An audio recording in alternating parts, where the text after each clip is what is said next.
اعوذ باللہ من الشیطان الرجیم، بسم اللہ الرحمن الرحیم۔ آپ کا میزبان سردار طاہر محمود آپ کی خدمت میں حاضر ہوں۔ آج جو میرے مہمان ہیں وہ ضلع وزیر آباد کی جانی مانی سیاسی سماجی کاروباری شخصیت ہونے کے ساتھ ساتھ تعلیم کے میدان میں وزیر آباد میں بے انتہا خدمات اپنی پیش کی۔ ان سے ان کی ذاتی زندگی کے حوالے سے، سیاسی زندگی کے حوالے سے، خاص کر کشمیر کے حوالے سے جو ان کے اندر ایک درد ہے اپنے کشمیری بھائیوں کے دکھ درد کا، وہ جاننے کی کوشش کریں گے۔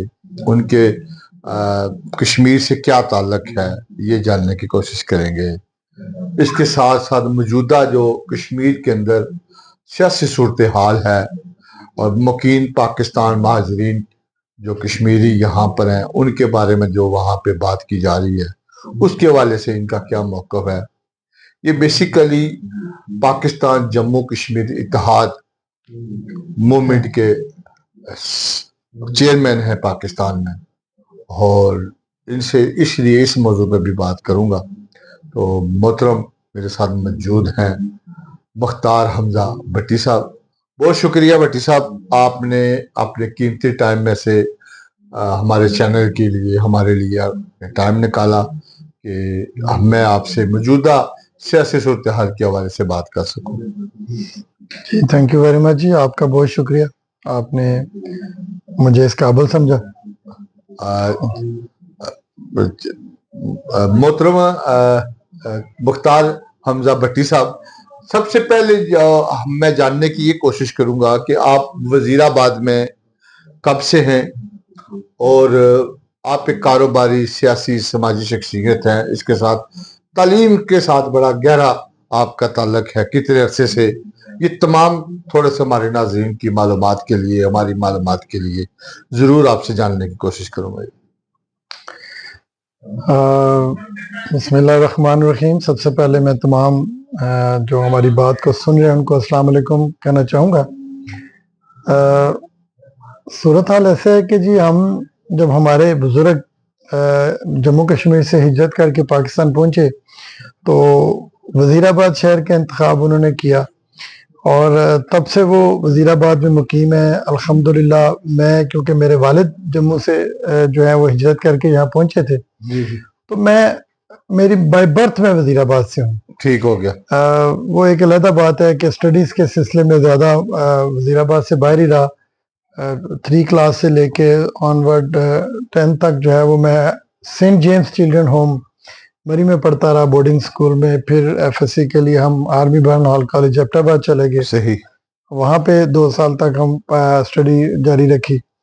اس کے بعد کچھ سیاسی معاملات ایسے تھے کہ کالج سے فارغ ہونے کے بعد پھر میں نے اپنے ایک تھوڑا بزنس شروع کیا، اور بزنس کے ساتھ ساتھ میں نے اپنی اسٹڈیز کو جاری رکھا۔ ماسٹرز ان پولیٹیکل سائنس کیا، ماسٹرز ان پنجابی کیا، اور جب میں اپنے پریکٹیکل لائف میں آیا تو ساتھ میں نے ایک سکول بھی جو ہے وہ سٹارٹ کیا۔ ہاں، سکول کون سا بنایا، کس نام سے؟ Mark Green Public Model School. Mark Green, اس کو بنے کتنا عرصہ ہو گیا؟ یہ 93 میں بنایا گیا تھا۔ 93، یعنی تقریباً 30 سال، 3 دہائیوں سے زیادہ ہو گیا جی۔ 92 میں اسکول شروع کیا تھا جی، اور الحمدللہ وہ اب تک وہ جو ہے نا وہ جاری ہے ساری۔ ماشاءاللہ، یعنی وزیر آباد میں پرائیویٹ اسکول کا اس وقت کلچر ہی نہیں تھا جب آپ نے یہ جی؟ اس وقت آلموسٹ 3 یا 4 پرائیویٹ اسکول ہوتے تھے جی۔ جی ماشاءاللہ، اور بچوں کے لیے بڑا آسان تھا، جو بچے دور دراز پڑھنے نہیں جا سکتے تھے ان کو ہم نے ڈور سٹیپ پہ جو ہے نا وہ ادارے دیے ہوئے تھے۔ ٹھیک ہو گیا۔ اور اب تو تھوڑی سچویشن چینج ہے، اب تو ہر گلی محلے میں 3 4 اسکول موجود ہیں۔ اس وقت نہیں ہوا کرتے تھے۔ اس وقت گنتی کے 4 5 اسکول ہوتے تھے، اور وہ جو گورنمنٹ اسکول تھے وہ دور ہوتے تھے، تو بچوں کے لیے بڑی فیسلٹی ہوتی تھی کہ وہ آپ ایزی جو ہے وہ موسم کی شدت کی پرواہ کیے بغیر، گرمی سردی بارش کے بغیر بھی وہ جلد۔ اچھا، یہ جب آپ نے بزنس بھی کر رہے تھے، سیاسی سماجی معاملات میں بھی تھے، تو یہ اسکول کا آئیڈیا کیسے آیا؟ شادی سے پہلے آیا تھا یا شادی کے بعد آیا؟ جی بالکل، جب میں اسٹڈی کر رہا تھا تو تبھی میرا یہ پلاننگ ہوئی کہ میں ساتھ ایک سکول شروع کروں، اور اس وقت میں گریجویشن کا اسٹوڈنٹ تھا، ماشاءاللہ. تو ساتھ ہم نے ایک سکول بنا لیا اور سکول بھی چلتا رہا اور ساتھ ساتھ جو ہے وہ میری اسٹڈی بھی جاری رہی. ٹھیک ٹھیک ٹھیک. تو ایک باضابطہ پلاننگ کے تحت جو ہے وہ سکولنگ میں ہم آئے تھے. اچھا اچھا. اور اللہ کا شکر ہے کہ وزیر آباد کے ہر گلی محلے میں میرے اسٹوڈنٹس موجود ہیں. سکولز، کالجز اور یونیورسٹیز میں جاتا ہوں تو مجھے میرے اسٹوڈنٹس ملتے ہیں، تو بڑی خوشی ہوتی ہے. اچھا. بازاروں میں اکثر بچیاں ملتی ہیں، بچے اٹھائے ہوتے ہیں اور وہ کہتی ہیں سر میں آپ کی اسٹوڈنٹ ہوں، تو بڑی خوشی ہوتی ہے ماشاءاللہ. اچھا بٹ صاحب، جیسے آپ نے شروع میں کہا کہ آپ کے والدین ریفیوجی ہیں جموں سے، تو وہ کہاں آ کے آباد ہوئے اور کس سن میں ان کی ہجرت ہوئی پاکستان میں؟ 1947 میں مائگریٹڈ ہیں جی یہ سارے، پورا میری فیملی جو جموں سے نکلی ہے، تو ہمارے کو 60 سے 70% لوگ جو ہیں انہوں نے اپنی رہائش سیالکوٹ میں کر لی. ٹھیک ہے. اور کچھ جو میرے والد اور ان کے بھائی اور ان کی فیملی تھی وہ سیالکوٹ کی بجائے وزیر آباد آ گئے، اور ابھی تک ہم الحمدللہ وزیر آباد شہر کے اندر. وزیر آباد شہر کے اندر. اچھا اچھا اچھا، ٹھیک ہو گیا. تو آپ اس وقت آپ کے بزرگوں نے ہجرت کی جب دو قومی نظریے کے اوپر پاکستان بنایا گیا، اور یہ تاریخ ہے، اور جو قربانیاں آپ لوگوں نے دی، جو اس وقت کے لوگوں نے دی، ان کو اس طرح سیلیبریٹ نہیں کیا جاتا، اس طرح یاد نہیں کیا جاتا.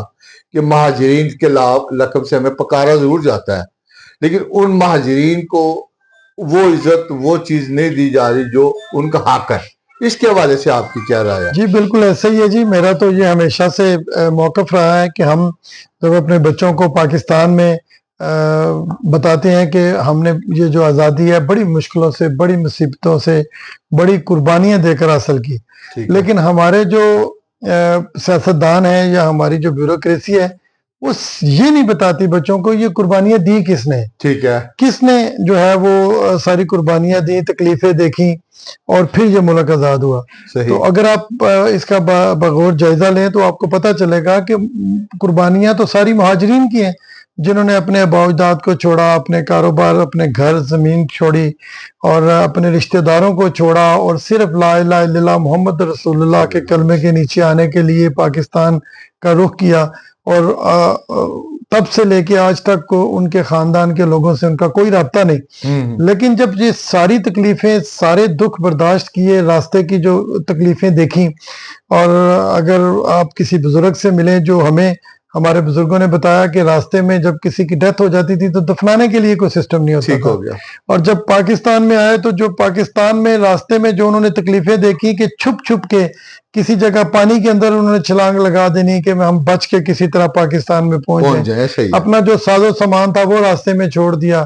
تو اتنی تکلیفیں برداشت کرنے کے بعد جنہوں نے آ کے اس ملک کو آباد کیا وہ مہاجر تھے. لیکن یہ بڑی بدقسمتی اور لمحہ فکری ہے کہ ہم اپنے بچوں کو یہ نہیں بتاتے کہ یہ قربانیاں مہاجرین نے دی تھی. صحیح. اچھا، یہ وہ 1947 کا آپ نے تھوڑا سا ذکر کیا مہاجرین کے حوالے سے.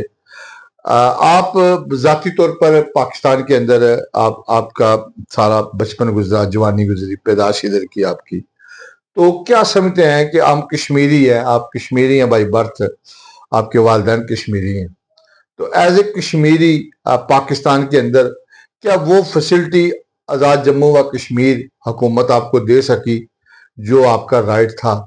کیا اس کے حوالے سے آپ جو اب بھی جدوجہد کرتے ہوئے نظر آتے ہیں، اس حوالے سے ہمارے ناظرین کو کچھ بتائیں؟ دیکھیں جی، سب سے پہلی بات تو یہ ہے کہ اگر 76-77 سال ہو گئے ہیں پاکستان کو آزاد ہوئے ہوئے، اور پاکستان کے پورے پاکستان میں ہمارے مہاجرین موجود نہیں ہیں. ٹھیک ہے. مخصوص علاقے ہیں جہاں پہ مہاجرین موجود ہیں. ٹھیک ہے. اور ہمارا جو ڈسٹرکٹ وزیر آباد ہے اس میں 12 سے 13 ایسے دیہات ہیں جو 100% ہمارے مہاجرین کے ہیں. لیکن آپ یقین جانیے کہ بڑے شرم کے ساتھ یہ کہنا پڑ رہا ہے کہ پورے گاؤں میں اگر آپ ٹوٹی پھوٹی سڑکیں دیکھنی ہو، گندی نالیاں دیکھنی ہو، اور جو ہے ترقیاتی کاموں کا فقدان دیکھنا ہو، تو آپ مہاجرین کے علاقوں میں چلے جائیں، آپ کو نظر آئے گا کہ وہاں پہ کوئی کام نہیں ہوا.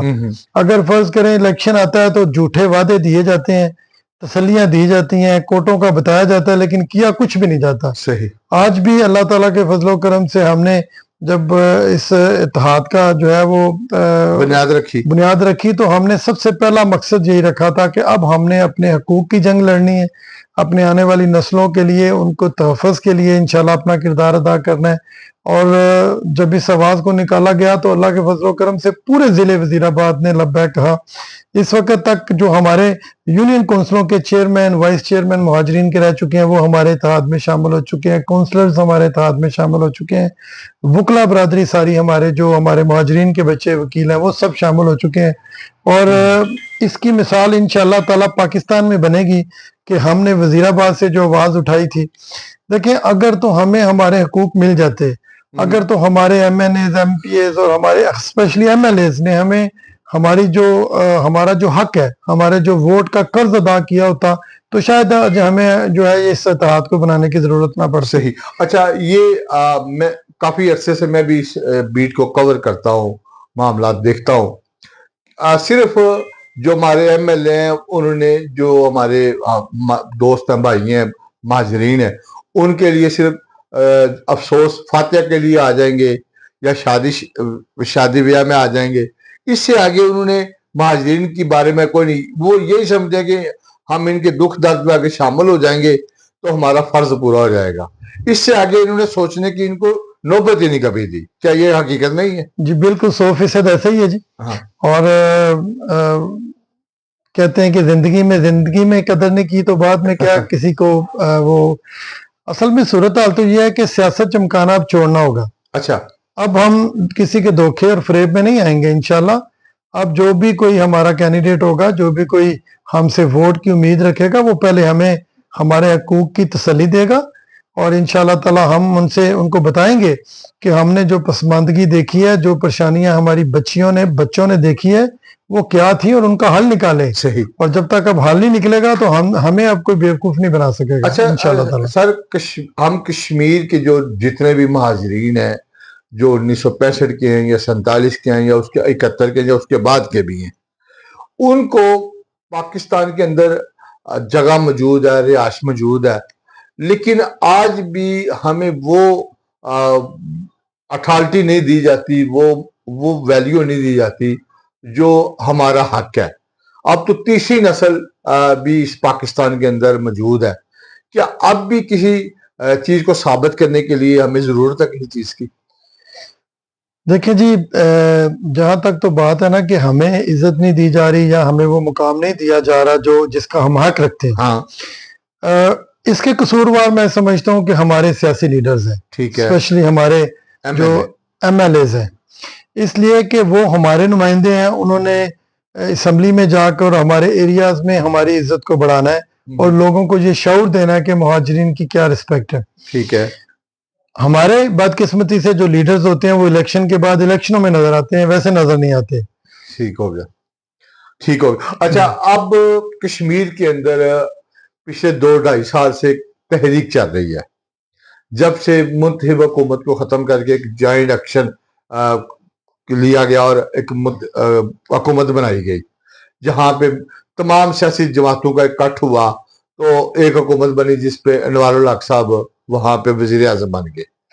کیا یہ سسٹم جو جمہوری روایات ہیں ان کو پامال کر کے یہ بنایا گیا، لیکن اب وہاں پہ ایک تحریک چل پڑی عوامی ایکشن کمیٹی کی، جوائنٹ ایکشن کمیٹی کی، اس کے مطالبات ہیں، پہلے 12 مطالبات تھے، اب 38 مطالبات ہیں۔ کیا یہ تحریک اس طرح کی چلنی چاہیے؟ کیا اس طرح کے معاملات، ایسے حقوق مل سکتے ہیں؟ آپ اس کو کس نظر سے دیکھتے ہیں اور ان مطالبات کو کس نظر سے دیکھ رہے ہیں؟ سب سے پہلی بات اس حوالے سے کہ جوائنٹ ایکشن کمیٹی جو ہے وہ کشمیر کے لوگوں کی ہے اور وہ اپنے حقوق کی جنگ لڑ رہے ہیں، ٹھیک ہے، جس میں وہ وزراء کی اور حکومت کی کرپشن کو بھی شو کر رہے ہیں، ٹھیک ہے، ان کی نیگلیجنسیاں بھی شو کر رہے ہیں، اور عوام کے ساتھ جو حکومت کا رابطہ ہونا چاہیے وہ نہ ہونے کی وجہ سے ان کو پروموشن بھی زیادہ مل رہی ہے۔ ٹھیک ہو گیا۔ ہم نے ان کے جو سارے ان کی جو شرائط ہیں، جو ان کی جو مطالبات ہیں، ان کو پڑھا ہے اور اس میں ہم ان کے ساتھ ہیں، ہم ان کے مخالف نہیں ہیں۔ کرپشن ختم ہونی چاہیے، سیاسی لیڈروں کا عوام کے ساتھ روابط جو ہے وہ بہتر ہونے چاہیے. ٹھیک ہے. انلیگل سرگرمیاں بالکل بھی نہیں ہونی چاہیے. عوام کو ان کا حق اور ان کو عزت اور وقار ملنا چاہیے. ٹھیک ہے. لیکن جوائنٹ ایکشن کمیٹی اپنی باتوں کو منوانے کے ساتھ ساتھ اب کچھ ایسے معاملات بھی کر رہی ہے جو میں سمجھتا ہوں سراسر ناجائز ہیں اور غلط ہے, جو ان کی حدود میں شامل جو ہیں. ان کے جی ان میں ایک سب سے بڑی بات یہ جو انہوں نے ایک ہمارے جو پاکستان میں مقیم مہاجرین ہیں ان کے حلقے ختم کرنے کے لیے زور دینا شروع کیا. میں ان سے یہ پوچھنا چاہتا ہوں, ہمارے وہ بھائی اس ہیں. کے اندر دو چیزیں ہیں. جی جی. جیسے ان کا ایک مطالبہ جیسے کہ 12 سیٹوں کو جو پاکستان میں مقیم مہاجرین ہیں ان کا وہ حق ووٹ کا وہ ختم کیا جائے, جو جہاں سے کوٹا ہے وہ ختم کیا جائے, وہاں سے جو مالی فوائد یہاں کے لیے حاصل کر کے ایم ایل اے اپنے جیبوں میں ڈالتے ہیں وہ ختم کیا جائے. یہ تمام ایشو ہیں, اس کے بارے میں ذرا بتائیں ہمارے ناظرین کو یہ کیا, اور اس کی آپ کی مخالفت کر رہے ہیں. جی میں اس لیے مخالفت کر رہا ہوں. جی دیکھیں ان کا ایک مطالبہ یہ ہے کہ اس وقت چھوٹا سا کشمیر ہے, محدود ان کے فنڈز ہیں اور بے شمار ایک فوج منسٹرز کی اور مشیروں کی بنا دی گئی ہوئی ہے.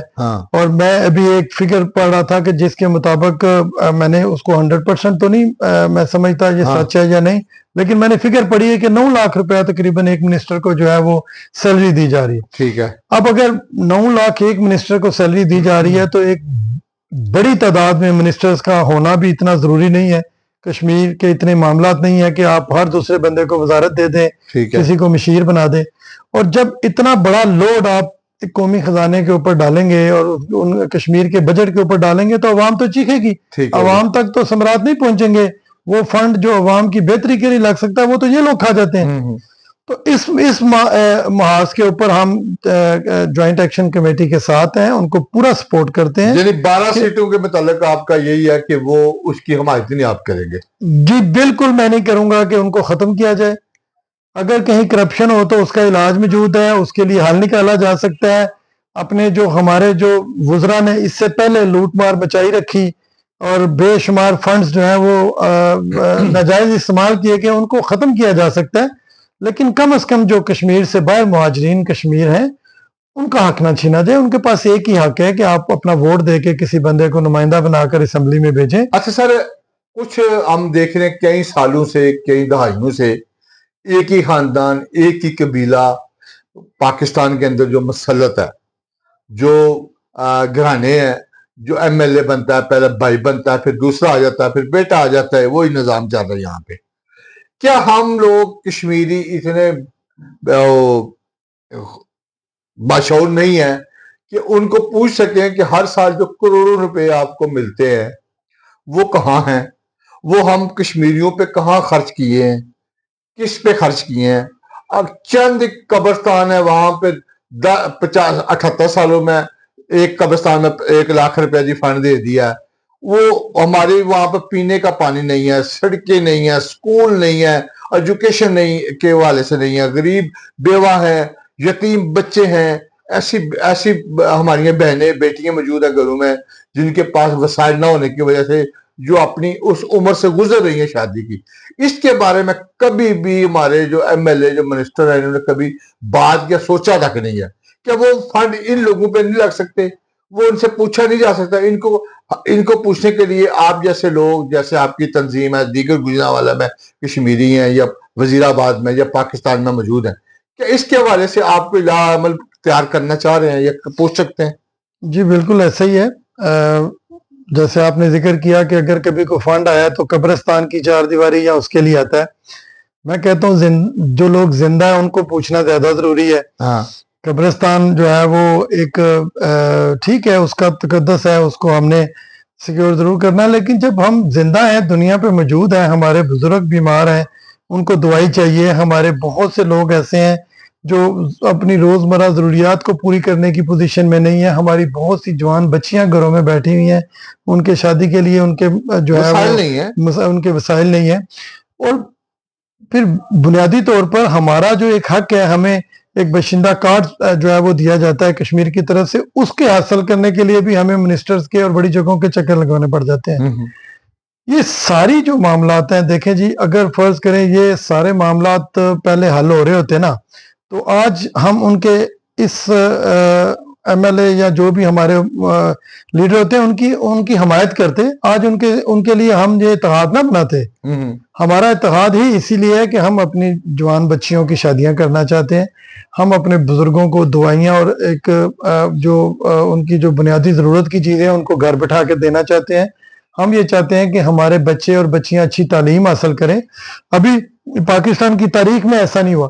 جیسے اللہ تعالیٰ کے فضل و کرم سے وزیر آباد میں ہم نے مہاجرین کے لیے تمام کالجز اور اچھے سکولز کے ساتھ ایم او یو سائن بے شک میں نے دیکھا تو وہ ہم نے ایم او یو سائن کروائے کہ جتنے ہمارے مہاجرین کے بچے اور بچیاں کالجز میں داخلہ لیں گی پڑھنے کے لیے ان کو وہ 50% فیس ڈسکاؤنٹ کریں گے. سر آپ کی بات کو میں آگے بڑھاتے ہوئے آج تک پاکستان میں مقیم مہاجرین کے لیے کبھی بھی آزاد کشمیر حکومت کی طرف سے اسکالرشپ نہیں آئی کہ جو بچے اتنے لائق فائز ہمارے موجود ہیں جو بیرون ملک پڑھنا چاہتے ہیں کسی یونیورسٹی میں داخلہ لینا چاہیں یا ان کے لیے فری آف کاسٹ یہ فنڈنگ کریں.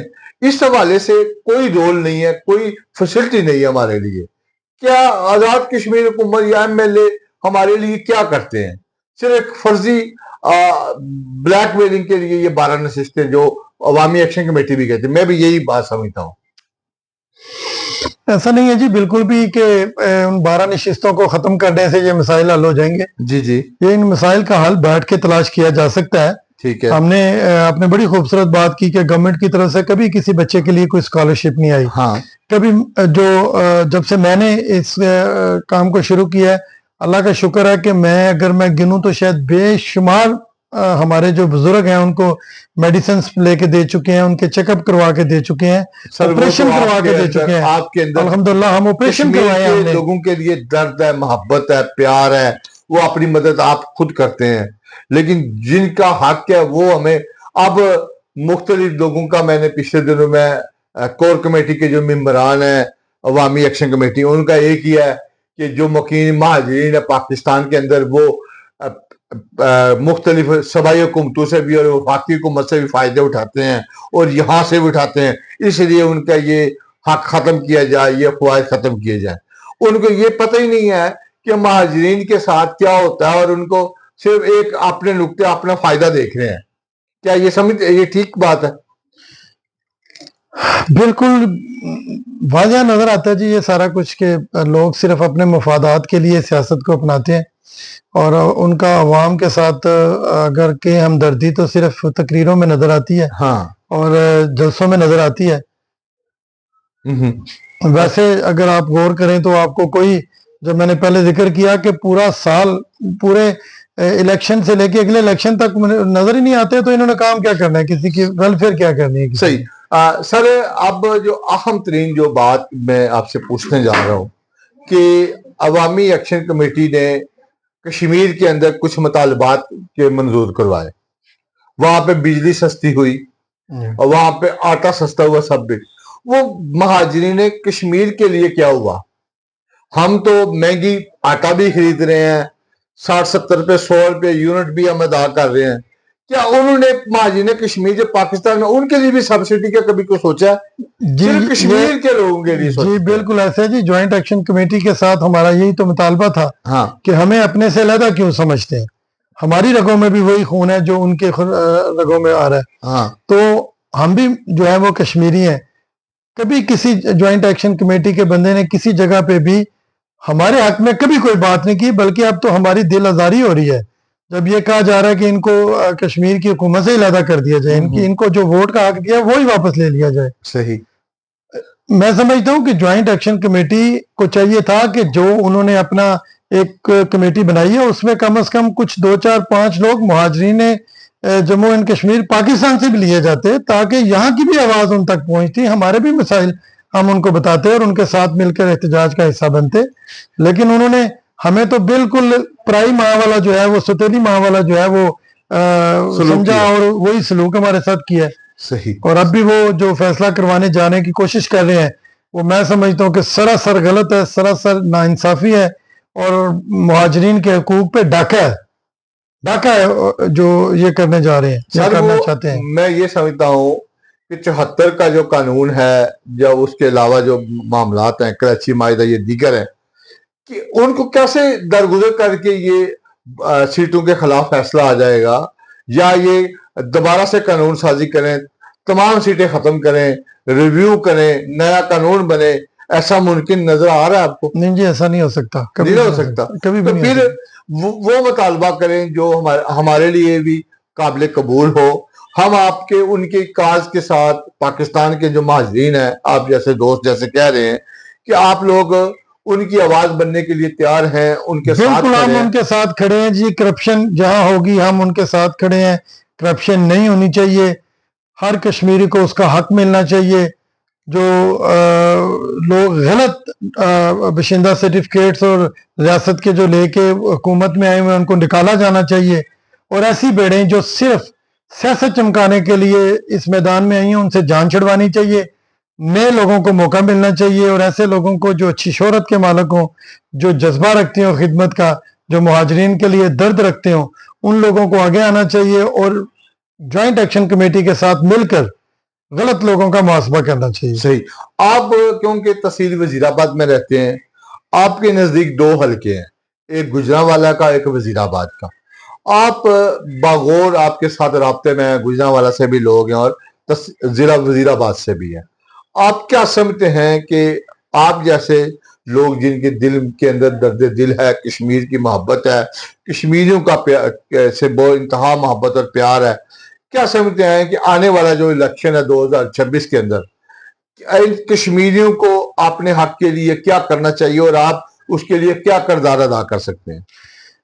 جہاں تک دونوں ضلعوں کی بات ہے جی، ہمارا حلقہ جو ہے وہ گجرات کے ساتھ ہے، منڈی بہاولدین اور گجرات ڈسٹرکٹ دونوں ضلع ہمارے ساتھ ہیں، وزیر آباد ڈسٹرکٹ کے ساتھ۔ پہلی تو یہ جو تقسیم ہے یہی غلط ہوئی ہے، ٹھیک ہے، لیکن کیونکہ ہم نے الیکشن کمیشن کے فیصلے کے مطابق اپنے حلقے کو دیکھنا ہے، تو اللہ کا شکر ہے کہ ڈسٹرکٹ گجرات کے بہت سے لوگ ہمارے رابطے میں ہیں، ہم سے مشاورت کرتے رہتے ہیں۔ منڈی بہاولدین میں الحمدللہ بہت سے لوگ ہیں جو ہمارے اتحاد کا حصہ بننا چاہتے ہیں، لیکن کیونکہ ہمارا اپنا نیٹ ورک ابھی کمپلیٹ ہو جائے تو اس کے بعد ہم باہر نکلیں گے۔ گجرانوالہ ایک علیحدہ حلقہ ہے، لیکن وہاں سے بہت سی تنظیموں کا ہم سے رابطہ ہے، اور وہ ہر وقت اللہ تعالیٰ کے فضل و کرم سے مہاجرین کی جو بقا کے لیے اپنی خدمات دینے کے لیے تیار ہے۔ ہم یہ چاہتے ہیں کہ الیکشن جب آئے تو جو بھی کینڈیڈیٹ سامنے آئے وہ پہلے ہمارے ساتھ بیٹھ کے ہمیں اس بات کا یقین دلائے کہ جو ماضی کا حصہ باتیں بن چکی ہیں وہ ماضی کا حصہ ہی رہیں، اب وہ ہمارے حقوق کے لیے ہمارے ساتھ کیسے کھڑے ہوں گے، کس چیز میں وہ ہم سے تعاون کریں گے اور کیسے کریں گے۔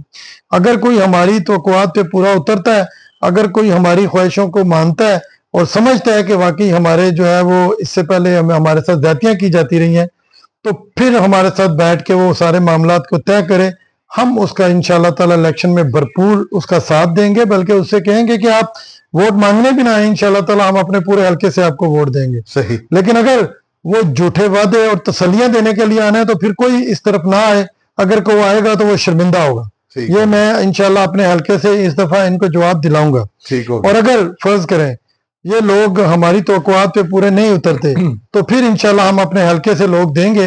ہمارے پاس نوجوان پڑھے لکھے موجود ہیں، ہمارے پاس محنتی اور مخلص دوست موجود ہیں، ہمارے پاس کام کرنے والے دوست موجود ہیں، ہم انشاءاللہ اپنے کینڈیڈیٹ دیں گے۔ ٹھیک ہو گیا انشاءاللہ۔ اچھا سر، آخر پہ یہ بتا دیں کہ جیسے آپ نے چند دن پہلے بھی ایک گفتگو میں کہا کہ ہم ہر طرح کی مزاحمت کریں گے 12 سیٹوں کے حوالے سے، جو بھی بات کرے گا کشمیریوں کے حقوق کے لیے، نشستوں کی بحالی کے لیے، اس کی جدوجہد کے لیے جو آپ کا اتحاد ہے، آپ بھرپور احتجاج کر کے اپنا ریکارڈ کریں گے۔ اور عوامی ایکشن کمیٹی کو مطالبہ کرتے تھے، آپ نے کہا تھا کہ وہ ہماری آواز بنے بلکہ ہمارے خلاف کھڑی نہ ہو، تو اس کے حوالے سے آخر پہ کیا کہیں؟ بالکل ایسا ہی ہے جی، میں نے پہلے بھی بے شمار فورمز کے اوپر اور پریس میں یہ ریلیز جاری کی ہے کہ ہم جوائنٹ ایکشن کمیٹی کے ساتھ مل کر کرپشن کے خلاف جہاد کرنا چاہتے ہیں،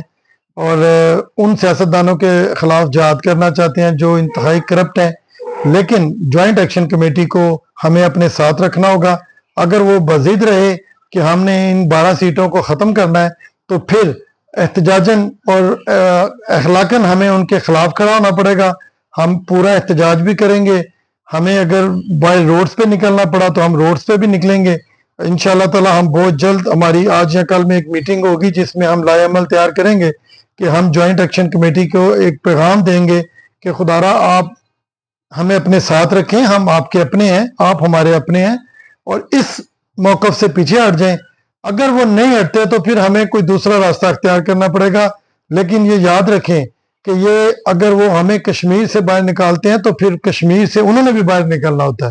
صحیح. اس بات کو وہ ذہن میں رکھیں. ٹھیک ہو گیا جی. بہت شکریہ مختار حمزہ بٹی صاحب, جو وزیر آباد کی جانی مانی شخصیت ہونے کے ساتھ کشمیریوں کی دلوں کی دھڑکن, سیاسی سماجی شخصیت تھے. ان سے میں نے کوشش کی کہ ان کی ماضی حال مستقبل کے حوالے سے حالات و زندگی جان سکوں, اور ساتھ ساتھ جو کشمیر کے اندر موجودہ سیاسی صورتحال ہے, کشمیر کی پاکستان میں مقیم کشمیریوں کے حوالے سے جو آواز اٹھائی جا رہی ہے, اس حوالے سے ان کا یا ان کی تنظیم کا کیا موقف ہے, یہ تمام چیزیں میں نے کوشش کر کے آپ کے سامنے لانے کی کوشش کی. امید ہے میں کہاں تک کامیاب ہوا, یہ دیکھنے کے بعد آپ لوگوں نے فیصلہ کرنا ہے. مجھے دیجیے اجازت, اگلے پروگرام تک کے لیے اللہ حافظ.